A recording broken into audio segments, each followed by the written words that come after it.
tingnan ang iyong Mavro records kung magkano ang available na Mavro Opera na inyong po pwedeng i-review, i-withdraw sa inyong account. Kaya i-click ang available for withdrawal at kung mapapansin nyo, talagay dito ay 640 pesos.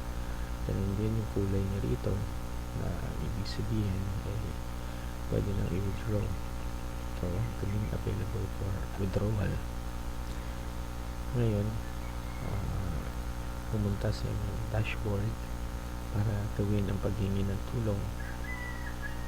Kaya, itong kulay orange na bar na nakasulat ay get help ay i-click ninyo. Pagkatapos ay i-click dito sa select bank account.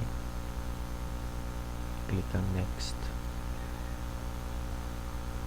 Pagkatapos tiyakin na alam niyo kung saan dadalhin ang Bitcoin na ibibigay sa inyo ng iba pang participants. So, ang napili ko ay ang CoinsPH. Click ang next. Tapos ay type dito ang all. Click ang all. Mapansin nyo yung 40 pesos na tira ay nilagay sa leftover account dahil dito sa MMM ay laging buuhan ang pag-withdraw. Kung ito ay abot na ng 100 pesos, so pwede na rin yung withdraw sa susunod na paghingi nyo ng tulong. So i-click ang next.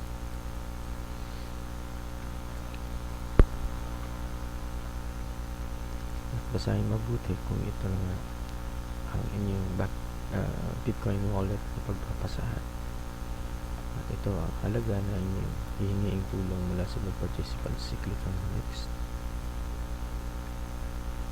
At sasabihin sa inyo ng MMM system na ang inyong request ay naidagdag na, kaya maghintay na lamang para maproseso. So, click ang OK. Tapos kung mapapansin nyo, ang kulay orange na button na ito na yung inyong request to get help. Ito yung inyong transaction number at ito yung amount na inihingi. So ngayon, kailangan na lang gawin ay maghintay na